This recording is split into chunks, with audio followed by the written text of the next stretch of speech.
Bonjour chers amis, la question d'aujourd'hui, est-ce qu'il faut patienter après avoir mangé du lait? Aussi 6 heures, comme on patiente après avoir mangé de la viande, ne pas consommer du lait pendant 6 heures?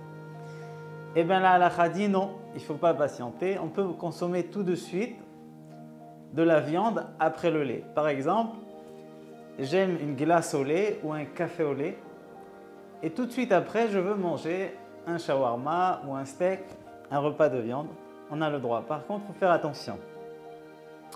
Le même problème qu'entre les dents va rester des morceaux de viande, c'est pour ça qu'il fallait patienter 6 heures.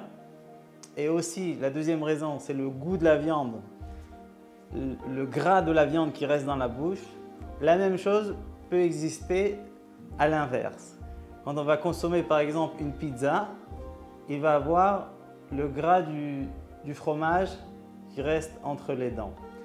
Pour cela, il suffit simplement de manger autre chose, par exemple un morceau de pain ou un morceau de fruit, et ensuite boire quelque chose. Et cela va éliminer le gras et les restes qui restent dans les dents.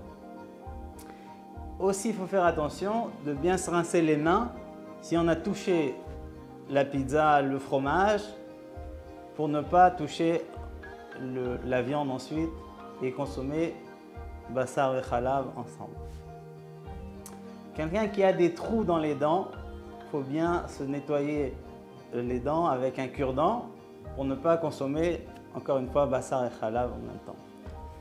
Les Ashkénazes ont une khumra, donc ils ont rajouté une interdiction de ne pas consommer de la viande après du fromage dur, par exemple le gruyère ou même les mentales, pendant un certain temps, 6 heures ou 1 heure. Mais nous les Sfarades, comme on a dit le Shulchan Aruch, on peut consommer la viande tout de suite après le lait, après avoir bien nettoyé la bouche et les mains.